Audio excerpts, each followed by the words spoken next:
Andes പർവ്വതനിരകളിലെ മഞ്ഞ് വീഴുന്ന മലമടക്കുകളിൽ ഒരു കൂട്ടം മനുഷ്യർ തണുപ്പിനെ അതിജീവിക്കാൻ പച്ച നിറമുള്ള ഒരു ഇല ചവച്ചിറക്കി.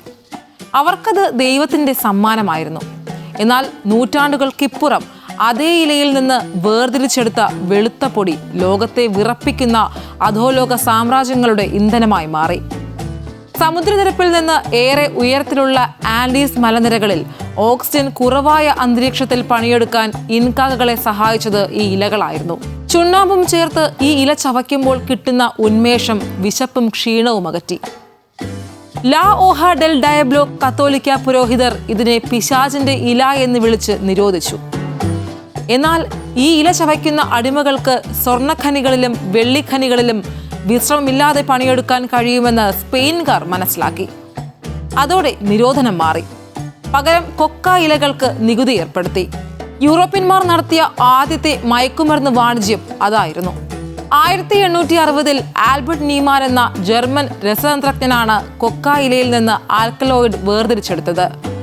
അയാൾ അതിന് പേരിട്ടു കൊക്കൈൻ. 1886 ജോൺ പെമ്പർട്ടൺ കൊക്കക്കോള കണ്ടുപിടിക്കുമ്പോൾ അതിലെ പ്രധാന ചേരുവകളിലൊന്ന് കൊക്കൈൻ ആയിരുന്നു.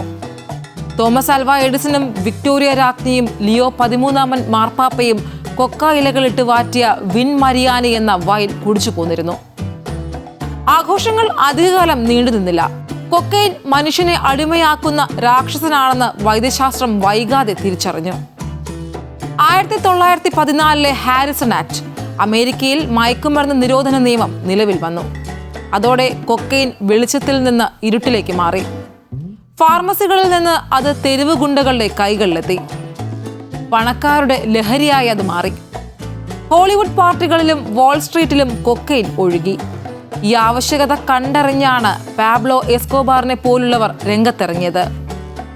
മെഡ്ലിൻ കാർലി കാർട്ടലുകൾ കൊളംബിയയെ കൊക്കൈൻ ഫാക്ടറിയാക്കി മാറ്റി. കൊളംബിയയിലെ സൂര്യൻ വെന്തുരുകുന്ന റൺവേകൾ മുതൽ റോട്ടർഡാമിലെ മഞ്ഞു വീഴുന്ന കപ്പൽ ചാലുകൾ വരെ നീളുന്ന ലോകത്തിലെ ഏറ്റവും ലാഭകരമായ ഈ ബിസിനസ് സാമ്രാജ്യത്തിന്റെ ഉള്ളുകളികൾ ഭീകരമാണ്.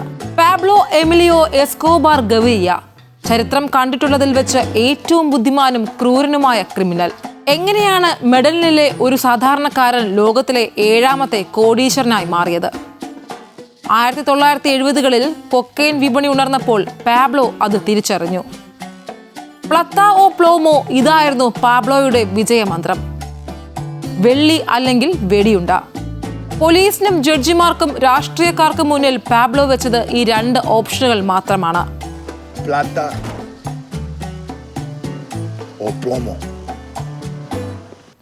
വഴങ്ങുന്നവർക്ക് പണം, എതിർക്കുന്നവർക്ക് മരണം. മെഡലിൻ കാർട്ടൽ തെരുവിൽ അലറി വിളിച്ചപ്പോൾ കാലി കാർട്ടൽ കോർപ്പറേറ്റ് ബോർഡ് റൂമുകളിൽ നിശബ്ദമായി ചരട് വലിച്ചു. റോഡ്രിഗസ് സഹോദരന്മാർ നയിച്ച ഈ സംഘത്തെ കാർട്ടലുകളിലെ KGB എന്നാണ് വിളിച്ചിരുന്നത്. എതിരാളികളെ കൊല്ലുന്നതിനേക്കാൾ അവർക്കിഷ്ടം കൈക്കൂലി കൊടുക്കാനായിരുന്നു. വിധവകൾക്ക് പെൻഷൻ നൽകാനും തർക്കങ്ങൾ പരിഹരിക്കാനും അവർക്ക് സ്വന്തമായ ഒരു ഹ്യൂമൻ റിസോഴ്സസ് വിഭാഗം പോലും ഉണ്ടായിരുന്നു. ഇതാണ് ചരിത്രത്തിലെ ഏറ്റവും വലിയ കൗതുകവും.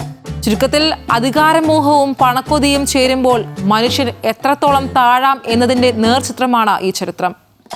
ഇവിടെ നായകന്മാരല്ല, വില്ലന്മാർ മാത്രമേ ഉള്ളൂ.